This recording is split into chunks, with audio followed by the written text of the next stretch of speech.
दुरूद शरीफ पढ़ना।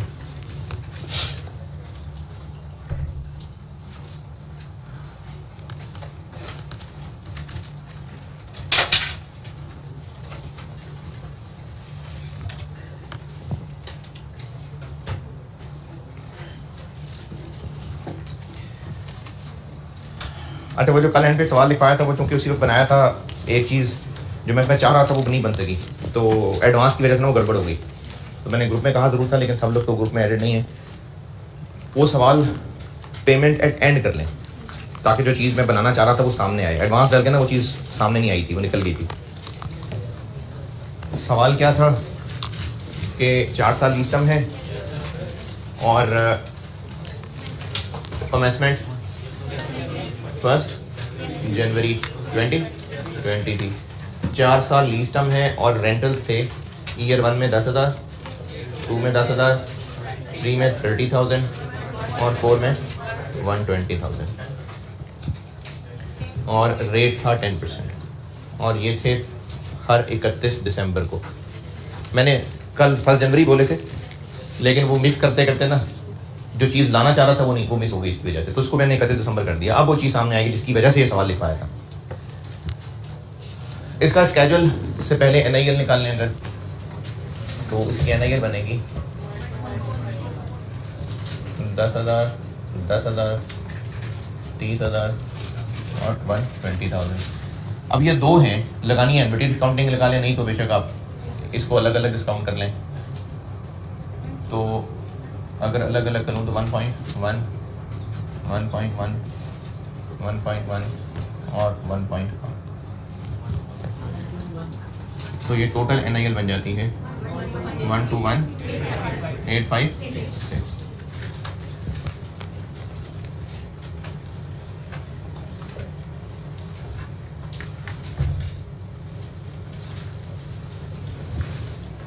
इकतीस दिसंबर 20, 31 दिसंबर 21, 31 दिसंबर 22, 31 दिसंबर 23, 121,856 इंटरेस्ट 121,886, 10,000 124,042,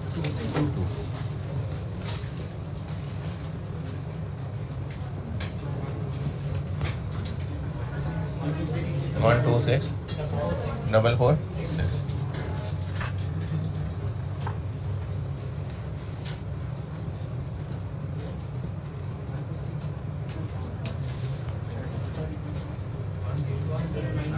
9091।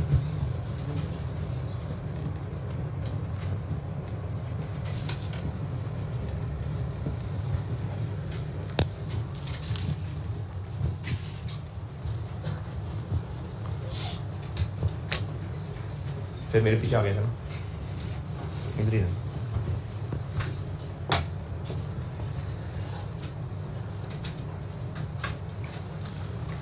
2020 के एक्सेट्स देखते हैं। यहाँ खड़े हैं हम, अगले ईयर का बैलेंस ज्यादा हो रहा है।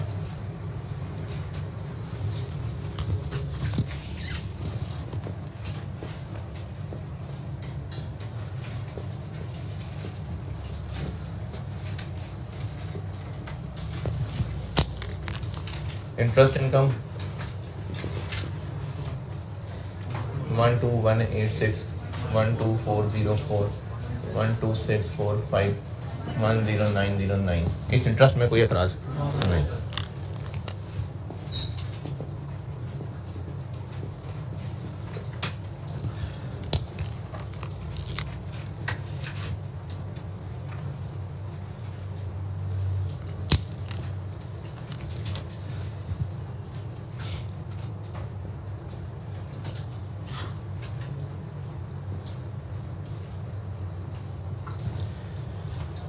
जब हम 2020 में खड़े हैं इधर,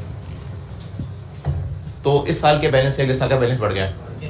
अब क्या करें? करंट पोर्शन कुछ नहीं आएगा और इस साल के अकाउंट बैलेंस को नॉन करंट में निकालें।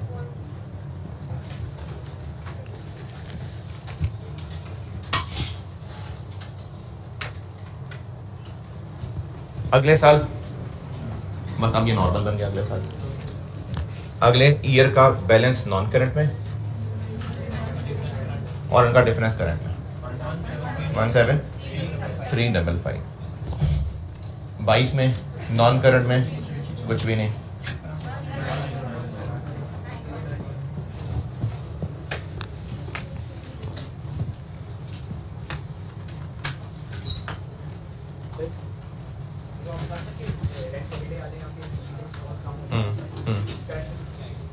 हाँ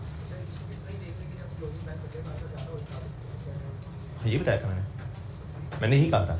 मैंने तो ये कहा था कि मसला यही है कि अगर अगले साल का बैलेंस कम होने की बजाय बढ़ रहा है, कब हो सकता है उसके रीजन बताए थे, या तो रेंट हॉलिडे होगी या फिर शुरू में हल्की पेमेंट्स होंगी बाद में हैवी होंगी। ये तो मैंने मिसालें बताई थी, मसला तो यही बताया था। बल्कि कल वाले सवाल में जो गलती होगी मुझसे वो बड़ा अच्छा हो गया, मैं चूंकि सामने कल वाला सवाल था तो मैं समझा उसके पॉइंट ऑफ व्यू से रहा था। मसला मैंने क्या बताया था है? कि अगर अगले साल का बैलेंस ज्यादा हो जाए, इसको और जामे अंदाज से बताता हूं, क्योंकि जो कल वाला सवाल था उसमें तो इतना जुमला मेरा चल गया था, लेकिन वो जो सवाल सामने आया तो उससे अंदाजा हुआ कि वो बच्चा उसको जो है ना गलत इंटरप्रेट कर जाएगा। जब मैं कह रहा था ना अगले साल बैलेंस बढ़ जाएगा, तो मुराद है इस साल के क्लोजिंग बैलेंस से बढ़ जाएगा, नहीं समझ रहे? इस साल के सही क्लोजिंग बैलेंस से बढ़ जाएगा, इस साल के अकाउंट बैलेंस से बढ़ जाएगा। अब क्या फर्क पड़ गया? एडवांस के केस में वो इंटरेस्ट शामिल करके फिर देखना। मैंने कहा था कि अगर अगले साल का बैलेंस इस साल के क्लोजिंग बैलेंस से बढ़ रहा है, अगले साल का बैलेंस हाँ, अगले साल का बैलेंस अगर इस साल से बढ़ रहा है तो इस साल के किससे बढ़ रहा है? अकाउंट बैलेंस से। एडवांस वाले सवाल में क्या फर्क पड़ जाएगा? जो इंटरेस्ट एक्रू हुआ है वो साथ मिलाएंगे तो सही इस साल का अकाउंट बैलेंस बनेगा। फिर देखेंगे अगले साल बढ़ रहा है कि कम हो रहा है। तो वो जो कल मैंने सवाल बना दिया था, वो क्योंकि जल्दी जल्दी बनाया था, उसी वक्त ही एक सवाल पे मैंने कहा चलो बना देता हूँ सवाल। तो एडवांस डालने की वजह से ना वो बैलेंस कम ही होने लग गया था, बढ़ने की बजाय वो कम होने लग गया था। जो चीज बताना चाह रहा था फिर वो यूजलेस हो गई थी, इसलिए मैंने वो सवाल कटवा दिया। तो है कम हो गया था, कम हो रहा था। जो बैलेंस था ना उसमें इंटरेस्ट मिलाएंगे ना साथ, तो वो 136 तकरीबन बन रहा था, अगला 126 करके कुछ था, तो वो कम हो रहा था। तो इसलिए जिस मकसद के लिए सवाल बनाया था जल्दी जल्दी वो रह गया था। हाँ जी,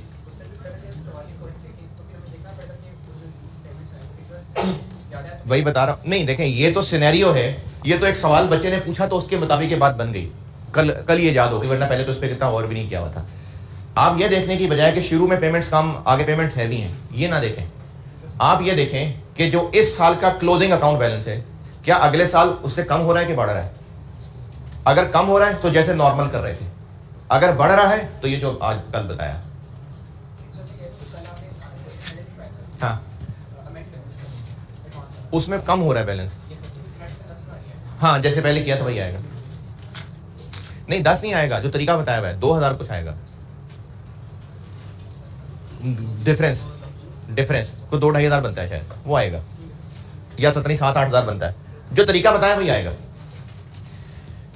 ये जो मैंने अभी सवाल से बात बताई और कल वाले सवाल से जो चीज सामने आ गई, इसको मैं मजीद जामे कर रहा हूं कि हमने ये कैसे देखना है कि ये वाला एक्सेप्शनल सिनेरियो बन गया। अगर इस साल के क्लोजिंग अकाउंट बैलेंस, यानी अगर एरियर वाला सवाल है तो इसी से, और अगर एडवांस वाला सवाल है तो वो इंटरेस्ट ऐड करके, उसके मुकाबले में अगर ये कम हो रहा है तो ये नॉर्मल जैसा सवाल है, बढ़ रहा है तो फिर ये वाला सवाल है। जी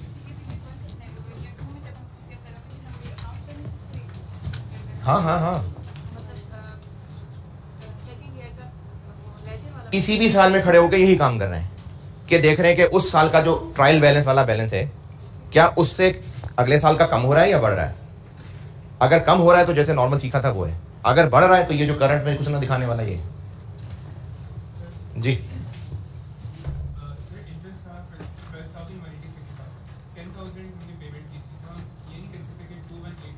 किसकी बात कर रहे हैं?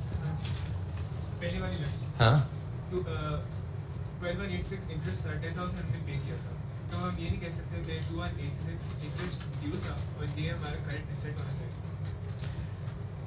देखें, मैंने कहा था जब लेंडर पैसे लेता है ना तो पहले वो अपना इंटरेस्ट रिकवर करता है। तो जब अगले साल 10,000 मिलेंगे तो वो यही नहीं पूरे हो रहे तो प्रिंसिपल कहां से मिलना शुरू होगा? जब अगले साल 10,000 कैश मिलेगा तो ये वाला ही नहीं पूरा हो रहा तो पिछले ओरिजिनल में से कैसे रिकवरी आनी शुरू होगी? इसलिए करंट में जीरो दिखाया।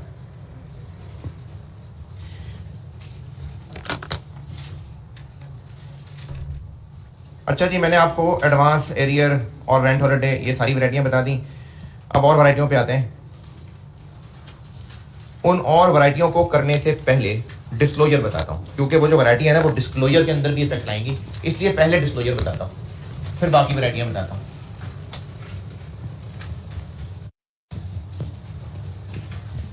हम लोग पढ़ रहे हैं books of lessor, finance lease, और उसमें मैंने इनिशियल मेजरमेंट बताई थी। अच्छा, वो ऑनलाइन वाले में एक बच्चे ने सवाल पूछा था कि जो डेफिनेशंस पड़ी थी लीज पेमेंट वगैरह, ये किसके पॉइंट ऑफ व्यू से थी, लेसर के पॉइंट ऑफ व्यू से कि लेसी के पॉइंट ऑफ व्यू से?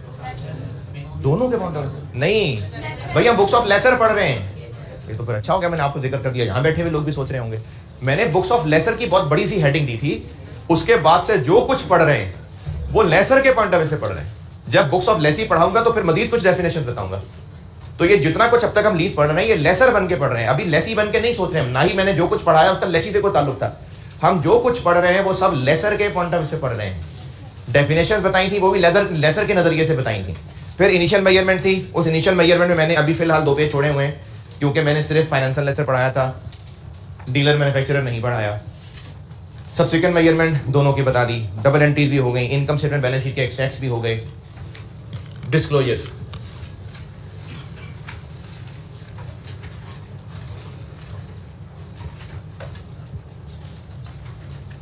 और ये जो डिस्क्लोजर हैं ये भी सबके लिए,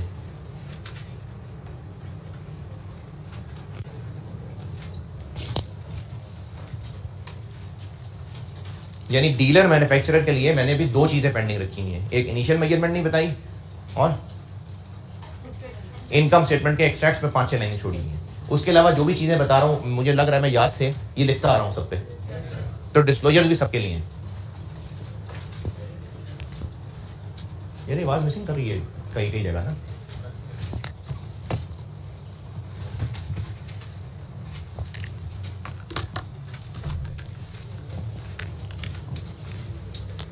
लेसर एक नोट बनाएगा, और उस नोट को चलो 7 कह देते हैं।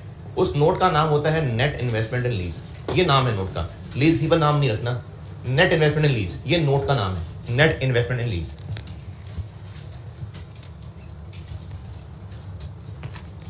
इसमें थोड़ी सी अंग्रेजी लिख लेते हैं, वो इतने कुछ ज्यादा इंपॉर्टेंट नहीं है, एग्जामिनर नहीं लिखता होता उसको, लेकिन फिर भी 2-4 वर्ड्स यहाँ लिख लें, 2-4 सेंटेंसेस। इसमें हम ना थोड़ा सा, ज्यादा लंबी कहानियां नहीं सुनानी, थोड़ी सी बस लीज की डिटेल्स बताएंगे कि लीज टर्म कितनी है, इम्प्लिसिट रेट क्या है, बीपीओ है कि नहीं है, जीआरवी है कि नहीं है, बस।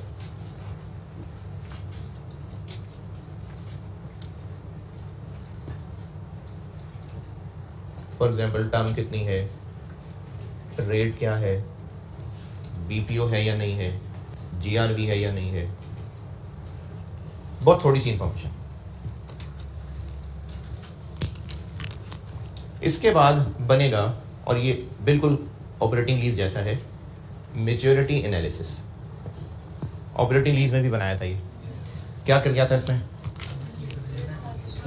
ईयर एंड पे हम खड़े हैं, उससे आगे जितनी पेमेंट्स होनी है और उनको तोड़ के दिखाना था, ईयर 1, 2, 3, 4, 5 और मोर देन 5, ये बिल्कुल ऐसा ही है। Total lease payments are receivable as follows: 1 year,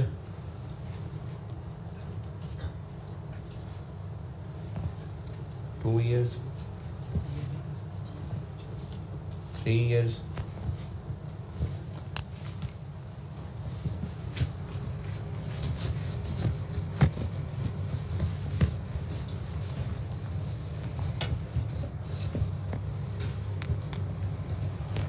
4 years, 5 years और more than 5 years।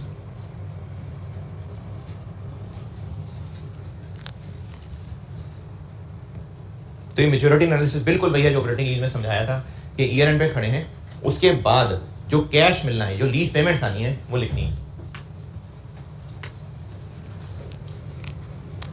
फिर इसके बाद एक चीज बनेगी, उसको कहते हैं रिकंसिलिएशन।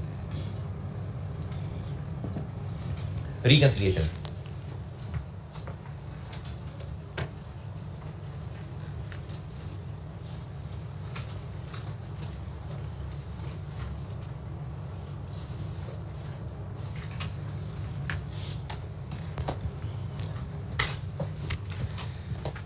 रिकंसिलिएशन किस चीज की है?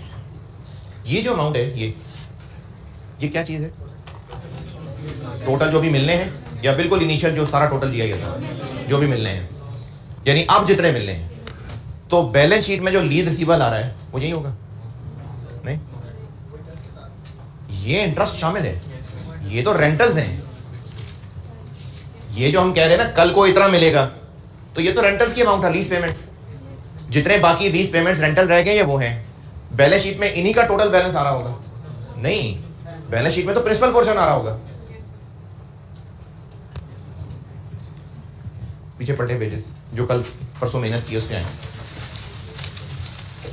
पहले सवाल पे आ जाए, चले पहला सवाल 57,180 वाला, बिल्कुल पहला सवाल 57,180 रेंटल वाला। 30 जून 20 पे खड़े हैं हम, 30 जून 20 बैलेंस शीट में, 30 जून 20, बल्कि बैलेंस शीट का स्केड्यूल ही देख लें। 30 जून 20 पे खड़े हैं, कितना बैलेंस है जो बैलेंस शीट में आ रहा होगा? 128,420। और अगर 30 जून 20 पे ही खड़े होके ये मैच्योरिटी एनालिसिस बनाते तो उसमें क्या आता? 3 इंस्टॉलमेंट्स आती ना। 30 जून 20 पे हैं, बाकी क्या रह गए? 3, 57,180, 57,180, 57,180, टोटल करें।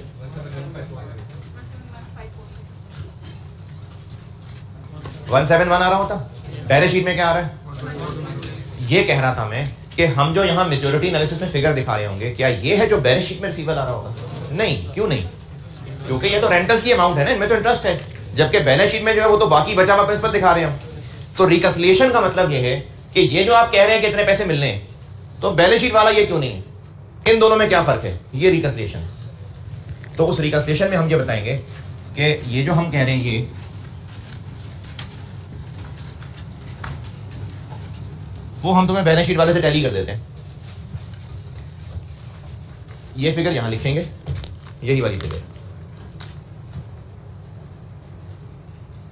यही फिगर यहां लिखेंगे। इसमें ऐड करेंगे जो अभी नहीं पढ़ाया, इसलिए बस अभी नहीं पढ़ाया से मरा तो उसका सवाल नहीं कराया, इसलिए बस वैसे ही लिख रहा हूं। जब सवाल कराऊंगा तो उसकी वजह समझा दूंगा। अनगारंटीड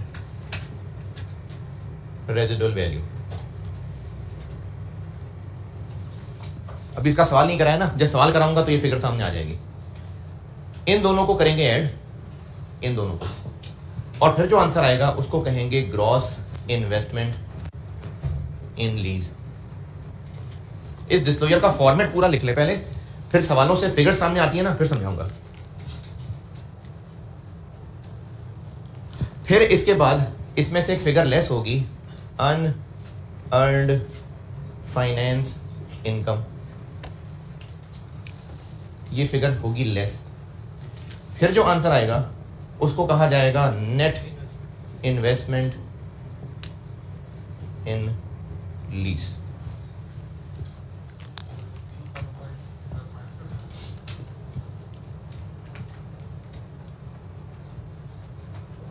अच्छा, अब ये फिगर्स कहां से आएंगी आपके पास? ये फिगर्स कहां से आएंगी भाई? ये सवाल में बताई होती हैं, तो जो रिमेनिंग है ये वो हैं। ये कैसे बनेगा? इनका टोटल करेंगे, कमाल हो गया, शाबाश। यही फिगर यहां से निकलेगी, ये फिगर गिवन होती है, ये जबरदस्त, इन दोनों को ऐड कर देंगे। उसके बाद आपने ना ये फिगर, वैसे तो मैं आपको बताऊंगा ये भी कैलकुलेट कर सकते हैं, लेकिन इस चक्कर में नहीं पड़ेंगे हम। यहां तक आने के बाद ये फिगर लिखेंगे, और ये फिगर क्या होगी? ये फिगर होगी हमारा ईयर एंड का अकाउंट बैलेंस, जो 2 तरीकों से निकालना सिखाया आपको। कैसे? या तो टी अकाउंट बना के देख लें, या फिर जो करंट ईयर हमारे स्केड्यूल में बैलेंस आ रहा है उसमें अगर इंटरेस्ट एक्रू करना बनता है तो वो साथ में ला के, अगर नहीं करना बनता है तो वही बस जो बैलेंस आ रहा है, करंट ईयर एंड करंट। ये लिखने के बाद ऊपर ये लिख चुके थे, इधर नीचे ये लिख लिया, तो इस फिगर का क्या करें? बैलेंसिंग कर लें। आल्दो के ये फिगर हम निकाल सकते हैं, लेकिन उसके चक्रों में ना पड़े, इसको बैलेंसिंग कर लें। ये लीज रिसीवेबल का नोट हो गया, नेट इन्वेस्टमेंट इन लीज का नोट। थोड़ी सी अंग्रेजी, ये वैसे इतनी को खास पसंद भी नहीं है एग्जामिनर को। ये मैच्योरिटी एनालिसिस और रिकंसिलिएशन काफी है। वैसे मैच्योरिटी एनालिसिस जहां हम खड़े हैं उसके बाद वाली लीज पेमेंट्स लिखी, उनको टोटल किया, रिकंसिलिएशन, यही टोटल से इस रिकंसिलिएशन को शुरू किया, अनगारंटीड आरवी ऐड की, इन दोनों को मिला के जो आंसर बनाया वो ग्रॉस इन्वेस्टमेंट इन लीज है। इसमें से अनअर्न्ड फाइनेंस इनकम लेस की, जो कि आप फिगर ना कैलकुलेट करें, पहले यहां आ जाएं। नेट इन्वेस्टमेंट इन लीज, जो इस साल का क्लोजिंग बैलेंस बनता है ये वो है, फिर इन दोनों का डिफरेंस लें, वो यहां लिख दे। वैसे ये क्या चीज है ये बिल्कुल समझा देता हूं, लेकिन मैं इसकी कैलकुलेशन की तरफ क्यों नहीं लेके जा रहा उसकी भी रीजन बता दूंगा। ये है नोट। अच्छा, जितनी मेहनत अभी की, पहले तो उससे की प्रैक्टिस हाथ चालू तो करें ना, जितना अब तक पढ़ा उसके नोट की प्रैक्टिस करते हैं, फिर उसके बाद में और वैरायटियां बीपीओ जीआरबी वगैरह लाता हूं। इस नोट की प्रैक्टिस में पहले क्वेश्चन 1 सॉल्व करते हैं। अच्छा, वहां पीछे जगह नहीं है जगह, मैंने छुड़वाई भी नहीं थी, बस अब ये नोट बता दिया ना, तो अब हम इसकी प्रैक्टिस करते हैं। एग्जाम्पल 1 से प्रैक्टिस करेंगे, एग्जाम्पल 2 से करेंगे, 3 से करेंगे, 4 से करेंगे, इस तरह से कह रहा हूं।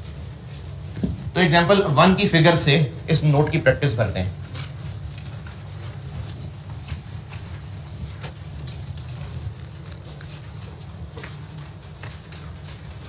कोई अंग्रेजी ना पढ़ी जा रही हो तो बताएं, फिर फिगर सामने आएंगी ना, फिर मैं और बेहतर तरीके से समझा सकूंगा इसको। चले अब नोट की प्रैक्टिस करते हैं पहले मिसाल को लेके, तो उसको मैं एग्जाम्पल 1 कह दूं, और 30 जून 20 था ना पहला साल, 30 जून 20 पे खड़े हम, पहले सवाल की 30 जून 20 की ये डिस्क्लोजर की प्रैक्टिस करते हैं। नेट इन्वेस्टमेंट इन लीज,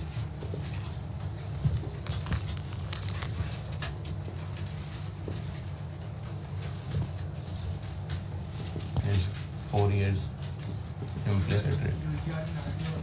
तो फिर आप चाहे तो ये लिखें ही ना, लेकिन फॉर्मेट याद आपने किया होगा तो लिख दें, 0 हो जाएगा। अगर यूजीआरबी है ही नहीं सवाल में तो आप इसको लिख दें, चलें, यहाँ 0 हो जाएगा। इम्प्लिसिट रेट क्या था?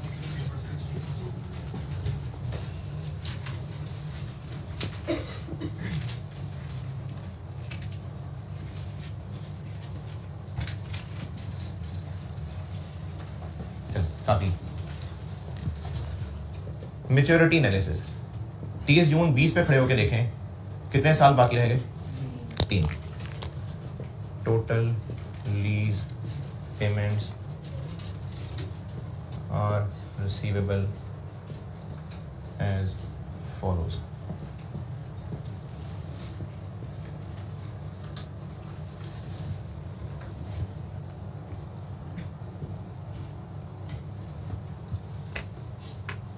हाँ जी, 30 जून 20 से आगे कितनी लीज पेमेंट्स आनी है, 3, तो मैंने 3 लिख दिए।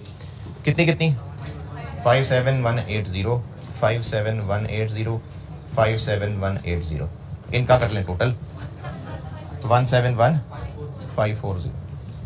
ये हो गया मैच्योरिटी एनालिसिस। बैटरी का तो नहीं मसला,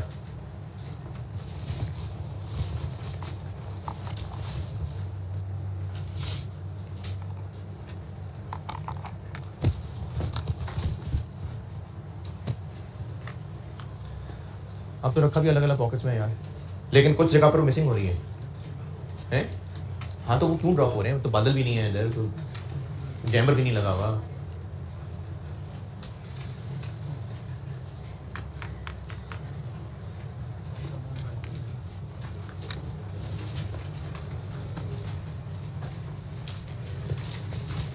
ये नोटेड ना? ये हो गया था साहब, board camera slow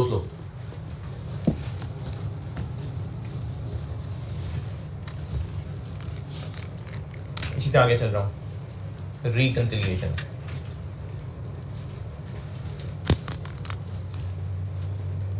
total lease payments यही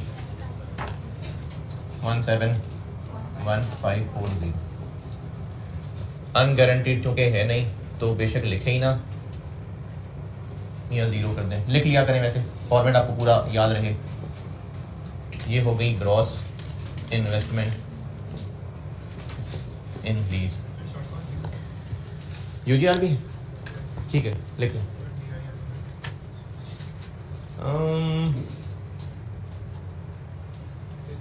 नहीं, जीआरबी, यूजीआरबी, बीपीओ ये कर लें, जीआईएल ना करें उसको, ग्रॉस इन्वेस्टमेंट इन लीज रहने दें, वरना फिर टीएलपी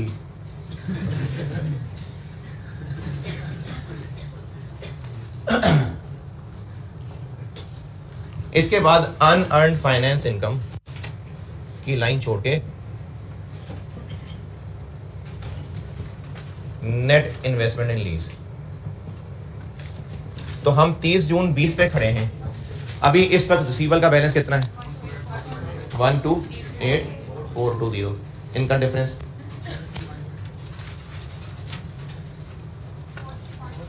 4312। चलें पहले फिगर नोट कर लें, फिर मैं आपको इसकी नॉलेज के लिए एक्सप्लेनेशन बताता हूं कि ये क्यों है ऐसा।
टेबल कहाँ यूज किया मैंने?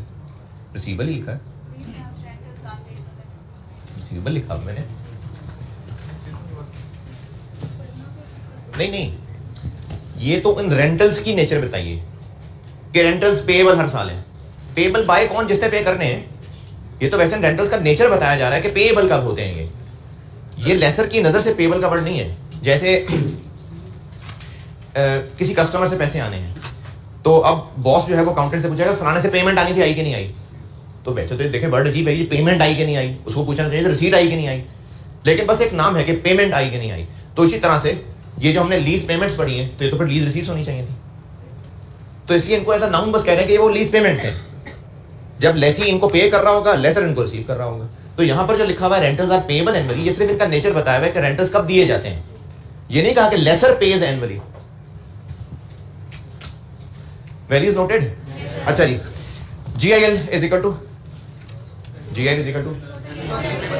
Lease payments plus UGRV। तो हम ये बता रहे हैं दुनिया वालों को कि अभी हम जहां खड़े हैं हमारे मजीद इतनी लीज पेमेंट्स रिसीवेबल बाकी हैं। बाकी किधर गए? मिल गई। अभी इस वक्त लीज पेमेंट्स इतनी बाकी हैं। GIL कितनी बाकी है? लीज पेमेंट्स प्लस, तो लीज पेमेंट्स प्लस UGRV। तो हम दुनिया वालों को बता रहे हैं कि इतनी हमारी भी लीज पेमेंट्स बाकी हैं, इतनी अभी GIL बाकी है, क्योंकि GIL is equal to lease payments plus UGRV। ये बता दिया कि हमारी GIL अभी कितनी बाकी है। बैलेंस शीट में हमारा रिसीवेबल इतना शो हो रहा है जबकि GIL हमारी इतनी है, यानी टोटल मिलने वाला इतना है जबकि बैलेंस शीट में इतना शो हो रहा है। दोनों में फर्क किस बात का है? इंटरेस्ट का। अब इसको अनअर्न क्यों कहते हैं ये समझ लें। उसी टेबल पे आइए पहले सवाल के लीज स्केड्यूल पे।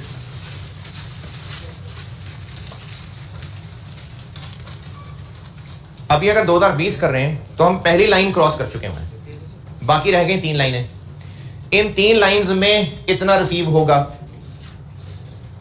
इनमें कितना कितना इंटरेस्ट होगा उस टेबल में नजर आ रहा है। उन तीनों को ऐड करें।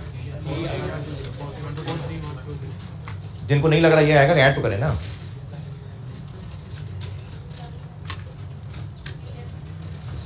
इतना ही है ना। तो हम ये कह रहे हैं कि कल को कैश तो इतना मिलना है, लेकिन इसमें इंटरेस्ट होगा, वो इंटरेस्ट जो कल से रिलेटेड होगा। अभी तक हमने उसको अर्न नहीं किया, अर्न कमाया नहीं है, मिलेगा कल को, अभी तक वो अर्नड नहीं है। तो हमें कल को इतना पैसा मिलना है, ये तो हम आपको बता रहे हैं पैसा इतना मिलना है, लेकिन बैलेंस शीट में रिसीवेबल हम कम क्यों शो कर रहे हैं? क्योंकि उस इंटरेस्ट का भी फर्क जो अभी तक हमने अर्न नहीं किया। तो जो अगले 3 साल अभी नहीं गुजरे उनका इंटरेस्ट हम अर्न कर चुके हैं, इसलिए उसको अनअर्न्ड फाइनेंस इनकम कहते हैं, अनअर्न्ड फाइनेंस इनकम। तो ये फिगर वैसे तो कैलकुलेट कर सकते हैं, कैसे? जहां हम खड़े हैं उसे अगले ईयर का इंटरेस्ट ऐड कर लें, लेकिन मैं आपको भी 1-2 चीजों के बाद, 1-2 टेबल्स के बाद आगे फिर पूरा टेबल भी नहीं बनाने को कहा करूंगा। अभी शुरू है ना, तो मैं कहता हूं पूरा टेबल बना लें। 1-2 सवालों के बाद वो भी छोड़ देंगे, हम पूरा टेबल नहीं बनाया करेंगे। तो जब पूरा टेबल ही नहीं बनाया करेंगे तो फिर ये फिगर कैसे ढूंढेंगे? इसलिए ये फिगर कैसे बताइए निकालने को आपको? इनका डिफरेंस ले। असल में ये क्या है, अगले रेंटल्स में शामिल इंटरेस्ट जो भी हमने अर्न नहीं किया वो यहां पर लिख रहे हैं, ताकि हम ये टैली कर सकें दुनिया वालों को कि जो पैसा मिल रहा है वो तो ये है, लेकिन बैलेंस शीट में हम इसको इतना रिसीवेबल इसलिए नहीं बता रहे क्योंकि अभी हमारा हक नहीं बना, अभी इसमें इतना इंटरेस्ट है जो हमारा हक नहीं बना, इसलिए बैलेंस शीट में रिसीवेबल हम इतना बता रहे हैं। ये इस रिकंसिलिएशन का मकसद है। एग्जाम्पल 2, और उसमें साल क्या था पहला? 1 जनवरी 19। चलिए एग्जाम्पल 2 करते हैं 2019 की एग्जाम्पल 2 करते हैं, एग्जाम्पल 2, और नोट्स बना रहे हैं 2019 के। क्या एरर्स? कैसे? मतलब ये सेम ना रिकंसिलिएशन, ये तो बनानी ही हमने है। 2019 के नोट्स बनाते हैं।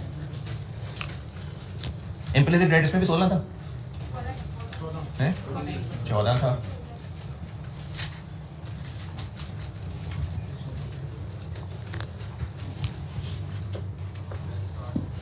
इकतीस दिसंबर 19 पे खड़े हैं हम, बाकी कितने रह गए?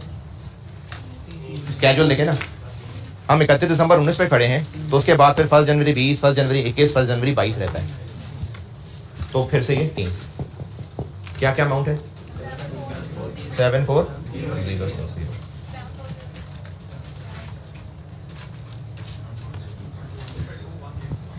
222 18 222।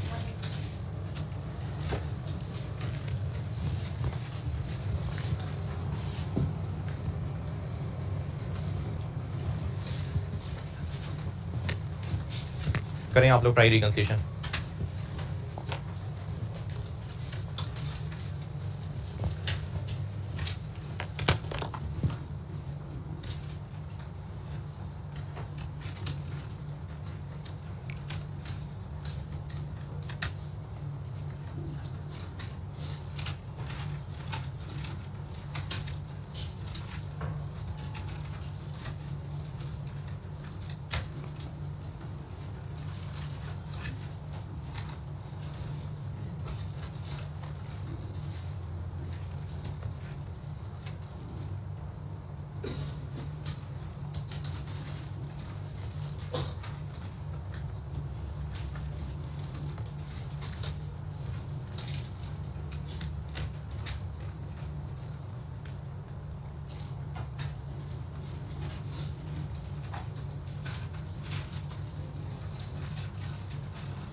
यहाँ पर 222180 UGRB नहीं, 222180 NIL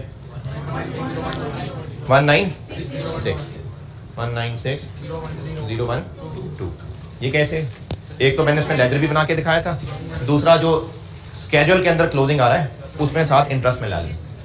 डिफरेंस 2616। अच्छा, इसकी भी साइन समझें। मेरे सामने तो टेबल नहीं है, आप अपना रजिस्टर सामने रखें और कान मेरी तरफ रखें। दूसरे सवाल के स्केड्यूल पे आइए, लीज स्केड्यूल पे। दूसरी मिसाल के लीज स्केड्यूल पे पहुंचिए। हम 2019 के अकाउंट्स बना रहे हैं। इस टेबल में हम कहां खड़े हैं? पहली लाइन के बाद ना, ठीक है? देखें इस टेबल की तरफ और सुने मेरी बात। उन चार में से अगर हम 2019 के अकाउंट्स बना रहे हैं तो हम पहली लाइन के बाद खड़े हुए हैं, इसीलिए तो हमने ये 3 लिखे हैं।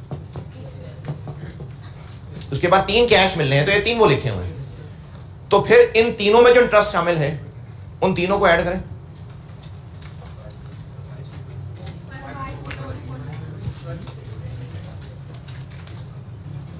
ये बन रहा है? नहीं बन रहा। इसलिए नहीं बन रहा कि उन 3 में से पहला वाला हम अर्न कर चुके हैं। अगली 3 लाइनों में ये जो दूसरी लाइन के अंदर 24,000 कुछ लिखा हुआ है, 12,000 20,000 क्या 24,000, ये हम अर्न कर चुके हैं ना, हम उसको 19 में इनकम मान चुके हैं, तो फिर ये अनअर्न तो नहीं है ना, तो इसलिए अगले दोनों को ऐड करें, वो ये बनता है। ये होता है अनअर्न फाइनेंस इनकम। लेकिन मैं आपको टेबल से कैलकुलेट करने के चक्कर में नहीं डाल रहा। आप ये फिगर लिखें और इनका डिफरेंस ले लें। वैसे समझा रहा हूं कि अनअर्न फाइनेंस इनकम क्या होती है।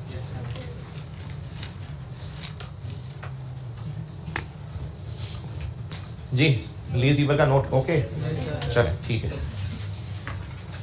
चलें बस इसको छोड़ के आगे बढ़ते हैं, काफी सारा कुछ करना है। अब और वैरायटियां शामिल करता जाता हूं, थोड़ी थोड़ी सी उनकी अंग्रेजी भी बताता जाऊंगा, इसलिए पहले अंग्रेजी फिर बाद में सवाल। अगर बीपीओ आ जाए तो क्या करें? अगर सवाल में बीपीओ आ गया तो फिर हम क्या करेंगे वो बताता हूं।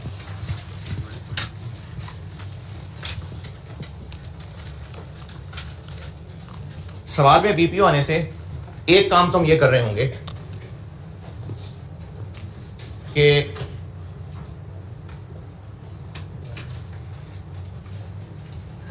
ये लीज पेमेंट्स की डेफिनेशन का हिस्सा है ना बीपीओ।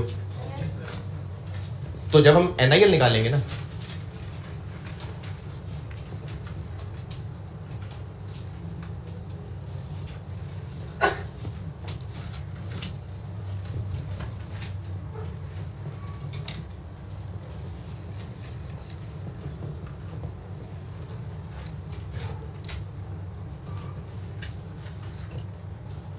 अच्छा ये मैं अंग्रेजी का ना भी लिखता तो मेरे हिसाब से ये बात आप खुद भी कर ही लेते, मैंने फिर भी लिख दी अंग्रेजी। मैंने कहा कि बीपीओ चूंकि लीज पेमेंट्स की डेफिनेशन का हिस्सा है, तो जब हम लोग एनआईएल निकाल रहे होंगे, एनआईएल निकालने का प्रेफर्ड तरीका क्या है?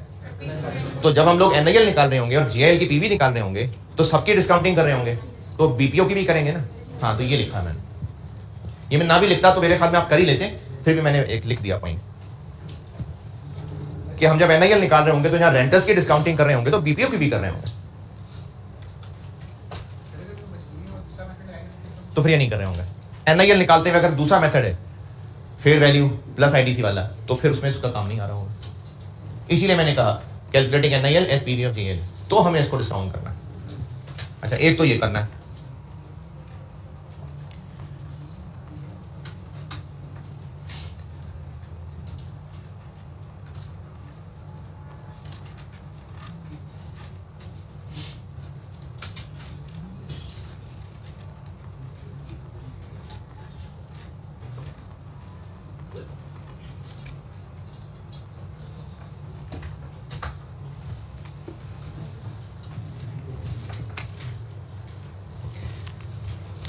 उसके अलावा एक काम ये करना है कि जब हम लीज स्केड्यूल बना रहे होंगे वर्किंग में,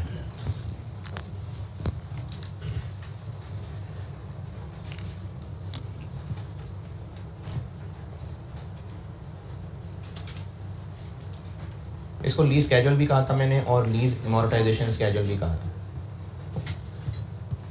तो लीज अमोर्टाइजेशन स्केड्यूल में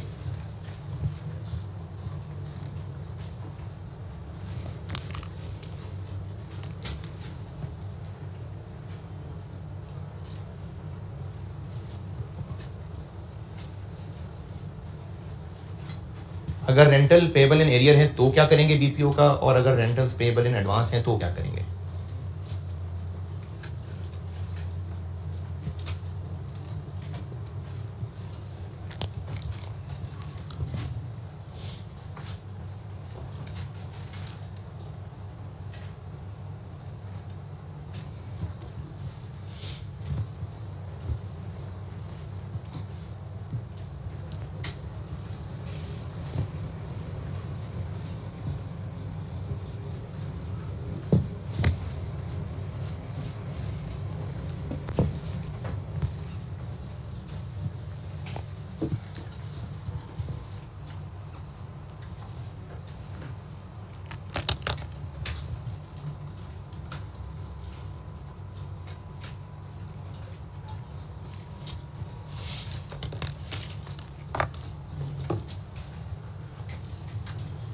यहां तक नोटेड। अच्छा, इसके ऊपर जो फल लगाऊंगा ना इस शाफ्ट पे और इस शाफ्ट पे, वो आपको समझा के फिर यहां फल लगाऊंगा, और आप एक सवाल करेंगे उसमें फिगर्स नजर आएंगी तो फिर मजा आएगा कि फल क्या है। तो ऐसा करते हैं कि इस फल के लिए कोई 3-4 लाइनें रख के सवाल लिखें। ये जो फल है ना, ये फिगर्स के जरिए पहले आपके सामने लाऊंगा, फिर अंग्रेजी लिखवा दूंगा।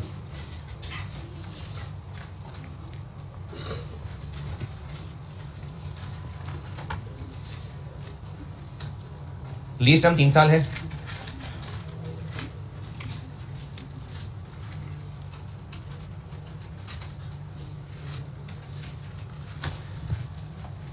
हाँ जी, लीज टर्म 3 साल, और इंप्रेस्ड रेट 14%, 14%, बीपीओ 20,000, बीपीओ 20,000, और lease rental 58,795, 58,795, 58,795, payable at end of every year.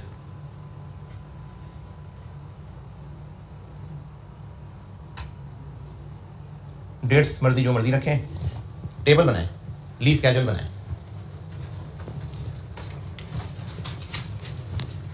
पहले तो एनआईएल टैली करा देना, ये नोट टेबल ही सारा गलत हो जाए आपका। पहले एनआईएल टैली करें।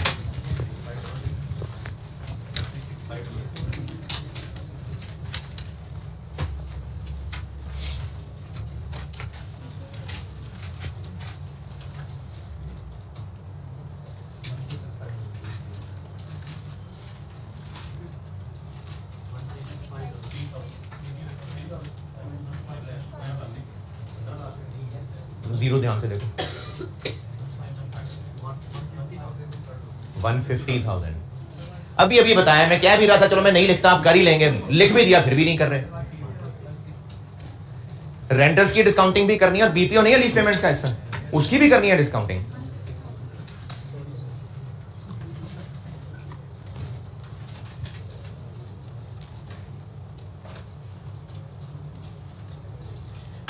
रेंटल्स पे एनविटी कर लें, बीपीओ की सिंगल अमाउंट कर लें, हैं 150,000। शायद कोई 1-2 रुपए का फर्क आ रहा हो, 150,000 है वैसे, हैं 150,000 है। चलिए लीज कैजुअल बनाएं और खास तौर पे तीसरी लाइन बनाते हुए अकल इस्तेमाल करिएगा।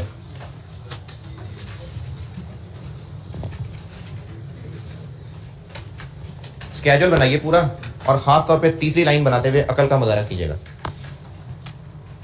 लीज पेमेंट्स, ये जो मैंने स्केड्यूल में कॉलम बनाया हुआ है सेकंड लास्ट, इसमें मैंने क्या लिखा हुआ है? रेंटल्स है, रेंटल्स लिखा हुआ है टेबल के अंदर। जो मैं आपको सेकंड लास्ट कॉलम लिखवाता हूं क्लोजिंग बैलेंस से पहले, रेंटल नहीं लीज पेमेंट लिखा हुआ है। हाँ चलिए, आप अकल इस्तेमाल करिए और टेबल बनाइए।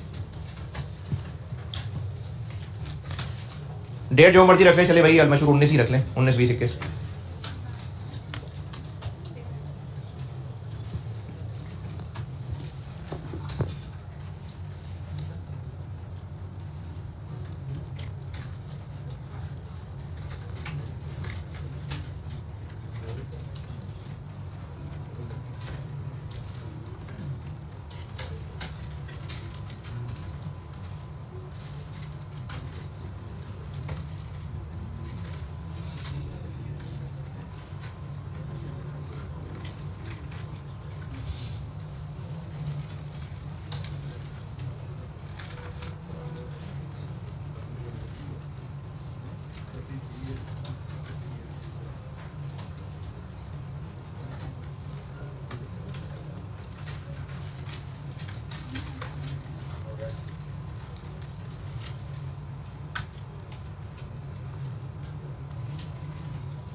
जी जीरो हो गया एंड पे? नहीं हुआ? चले, जिनसे नहीं हुआ, पहली और दूसरी लाइन में लीज पेमेंट में क्या लिखा? 58795। तीसरा रेंटल लीज टर्म के एंड पे हो रहा होगा और बीपीओ भी तभी पे हो रहा होगा, तो वो भी एक लीज पेमेंट है। तो तीसरी लाइन में आप लीज पेमेंट में 58 की बजाय 78 लिखेंगे तो टैली करेगा, क्योंकि वो भी एक पेमेंट ही होनी है ना भाई। बीपीओ ऑप्शन हो अगर तो क्या अजम्पशन है? अंडरस्टूड है कि लेसी एक्साइज करेगा ही करेगा। तो जब करेगा ही करेगा तो फिर पैसे भी देगा। कब देगा पैसे? एंड पे ही देगा। तो इसलिए तीनों लाइनों में से पहली दो लाइनों में तो रेंटल आएगा, जबकि आखिरी लाइन में आप 58 की बजाय पेमेंट में 78 लिखेंगे, फिर कर जाएगा टैली।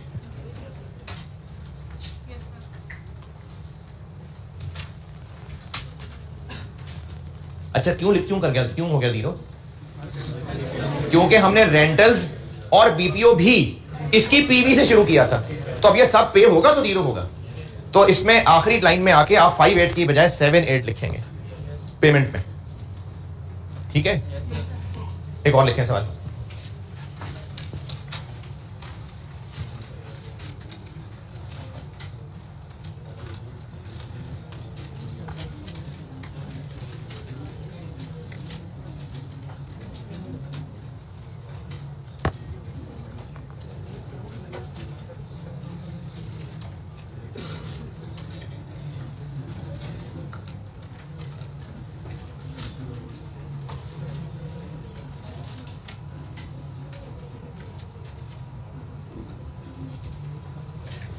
जी लीज टर्म 3 साल, लीज टर्म 3 साल। एक और सवाल, लीज टर्म 3 साल।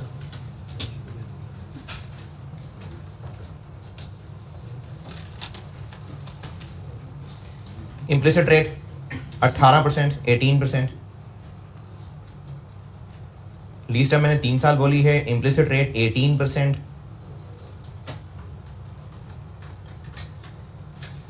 बीपीओ 20,000, बीपीओ 20,000 है, वही 2019, 1 जनवरी 19। और रेंटल है 92,697, 92,697, payable eight start of every year. 92,697, 92,697 payable eight start of every year, यानी 1 जनवरी 19, 1 जनवरी 20, 1 जनवरी 21। चले पहले तो एनआईएल टैली कर लें, फिर लीज कैजुअल बना लें। एनआईएल बता दीजिएगा पहले।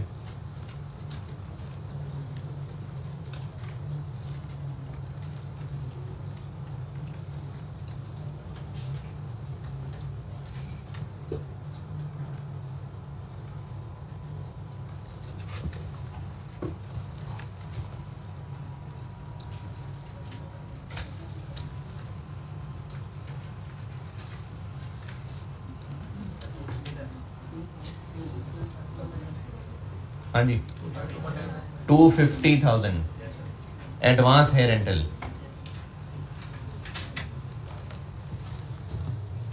एक 92 एज इट इज, बाकी 2 रह गए। और 20,000 पे कितनी डिस्काउंटिंग करें? पावर 3, क्योंकि लीज टर्म तो 3 साल है, तो बीपीओ तो 3 साल बाद ही होगा। एडवांस रेंटल है, मैंने 92 बोला शायद, रेंटल मैंने क्या बोला है? 92, मैंने रेंटल 92,697 का था, 92,697।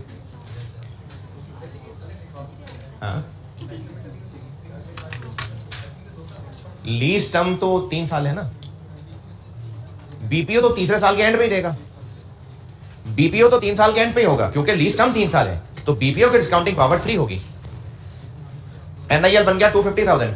चलें अब बड़े ही होश के साथ अब स्केड्यूल पूरा बनाइए। फिर बता रहा हूं, BPO and of lease term पे ही पे होगा। बनाए स्केड्यूल पूरा।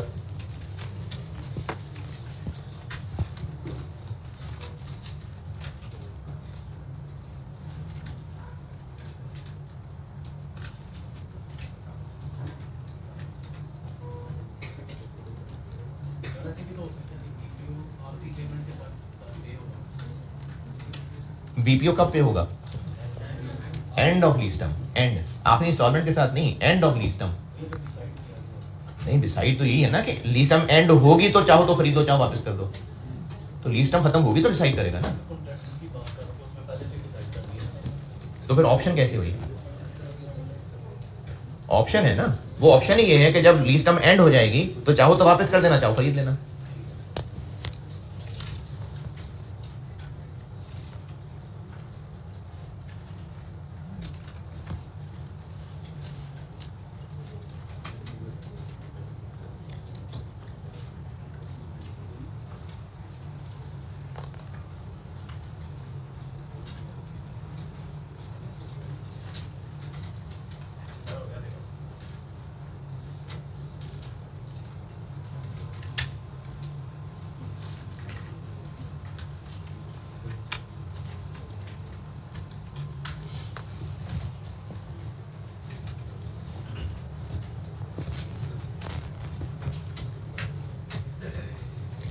तीसरी लाइन में 0 नहीं हो पाएगा। क्यों? क्योंकि तीसरी लाइन के जो रेंटल है वो 1 जनवरी को पे हो रहा होगा, जबकि लीज टर्म 31 दिसंबर पे जाके एंड होगी। तो आपको इस टेबल में अब 4 लाइनें बनानी पड़ेंगी।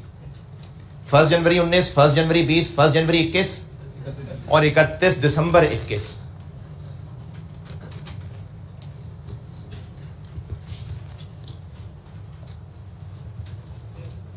एनआईएल 250,000 होगा।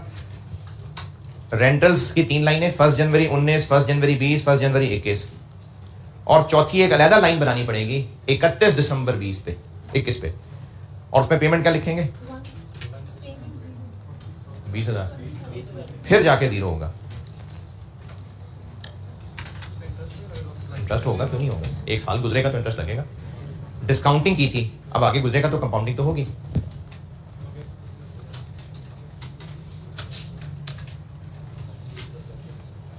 अच्छा, जो अभी तक उलझे हुए हैं, शर्मो शर्मी पूछते भी नहीं है, NIL कितनी? 250,000 एडवांस है, तो पहली लाइन में इंटरेस्ट नहीं आएगा। तो 1 जनवरी 19, 1 जनवरी 20, 1 जनवरी 21, ये 3 लाइनें तो इस रेंटल की पेमेंट के साथ बनेंगी। तीसरी लाइन के एंड पे बच जाएगा तकरीबन 16,000 समथिंग। फिर एक चौथी लाइन बनेगी, किस डेट के साथ? 31 दिसंबर 21, क्योंकि लीज टर्म खत्म होगी तो पेमेंट होगी। और उस लाइन में फिर जैसे इंटरेस्ट बनता है वैसे ही बनेगा, और फिर पेमेंट 20,000 रखेंगे तो एंड पे 0 होगा।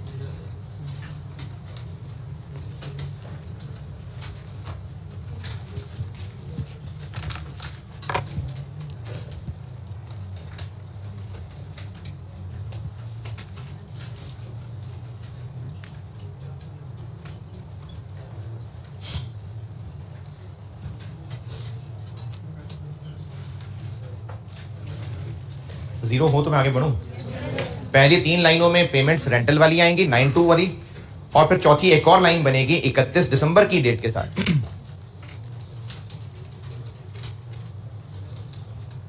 और उसमें पेमेंट 20,000 रखेंगे तो एंड बैलेंस 0 बचेगा।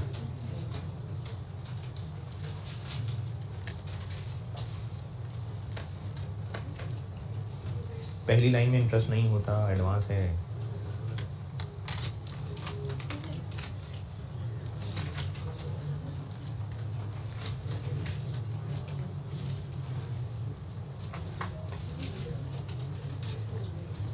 अभी बना तो, हाँ जी, क्या बात समझ नहीं आई?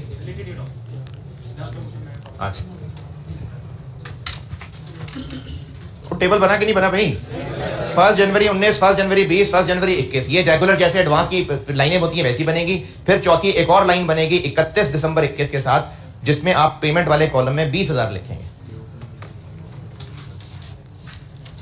आखिरी लाइन में भी आएगा इंटरेस्ट, और फिर 20 लिखेंगे तो 0 होगा। चलें अब यहां पर फल लगाते हैं। लीज अमोर्टाइजेशन स्केड्यूल में बीपीओ का क्या करूं? इधर क्या करूं?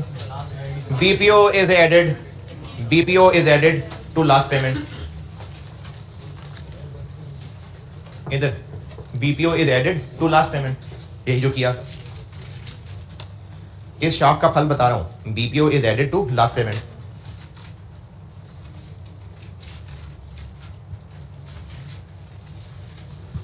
यहां क्या कर रहे हैं? BPO is shown as a separate last payment at end of lease. BPO is, इधर इस शाख का फल, BPO is shown as a separate last payment at end of lease. Is shown as a separate last payment at end of lease. यहां पर क्यों मिला दिया? क्योंकि आखिरी किराया भी और बीपीओ भी सेम डे जा रहा था, इसलिए 58 को 78 बना दिया। यहां पर बीपीओ एंड पे अलग से पे हो रहा था, इसलिए BPO is shown as a separate last payment at end of lease. तो एनआईएल निकालते हुए बीपीओ को इज्जत देनी है, और स्केड्यूल बनाते हुए भी बीपीओ के साथ जो करना है वो भी बता दिया। यहां पर क्या करूं? इधर बीपीओ है, सवाल में क्या करें? क्योंकि वो लीज पेमेंट का हिस्सा है, तो मेच्योरिटी एनालिसिस की आखिरी फिगर में बीपीओ भी ऐड हो जाएगा, चाहे स्टार्ट हो चाहे एंड पे हो। तीसरी बात, BPO is added to last line of maturity analysis. क्योंकि वो आखिरी साल में ही होगा ना, तो मेच्योरिटी एनालिसिस के आखिरी वाले में शामिल हो जाएगा।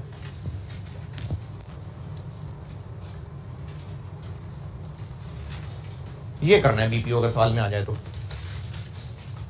तो एक सवाल कराइए आप। पुराने दौर का सवाल है, उस वक्त आसान सवाल होते थे। एक सवाल कराइए जी। हाँ, अच्छा, ये लास्ट लाइन वाली बात, ये जो अभी 2 सवाल किए 2019 के थे ना। पहला सवाल, 2019 के नोट्स बना रहे हैं, क्या लिखूंगा मैच्योरिटी एनालिसिस में? 2019 के बना रहे हैं, 1 ईयर और 2 ईयर, 5-8 और 7-8, 5-8 और 7-8। दूसरा वाला सवाल 2019 के एक्सट्रैक्ट्स बना रहे हैं, 1 ईयर, 2 ईयर, 3 ईयर, नहीं 1 ईयर और 2 ईयर। 2019 के अकाउंट्स बना रहे हैं तो पीछे 20 और 21 ही रह गया।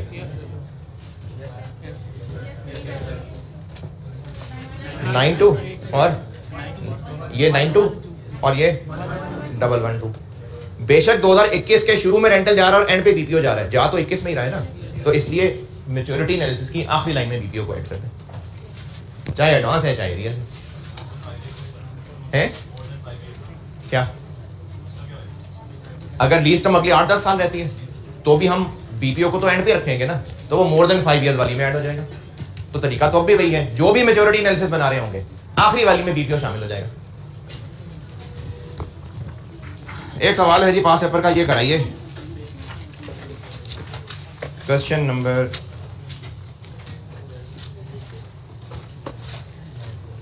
Page 332, question number 7, Shoaib leasing, spring 2008। 332, question number 7, Shoaib leasing के नाम से है, स्प्रिंग 2008। इतनी पक्की लोकेशन तो गूगल भी नहीं बताता। पेज 332, तकरीबन मिड से ऊपर आएगा, क्वेश्चन नंबर 7, क्वेश्चन 8 से ऊपर आएगा।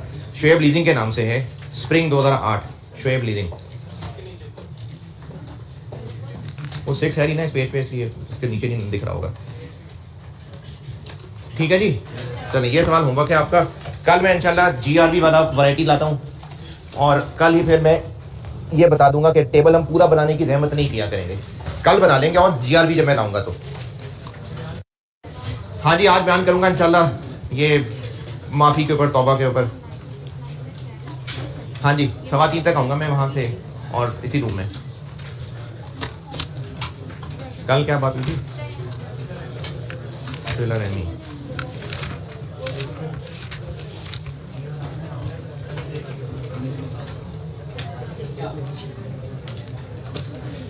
एक सुनाई थी, 2 सुनाई थी? एक।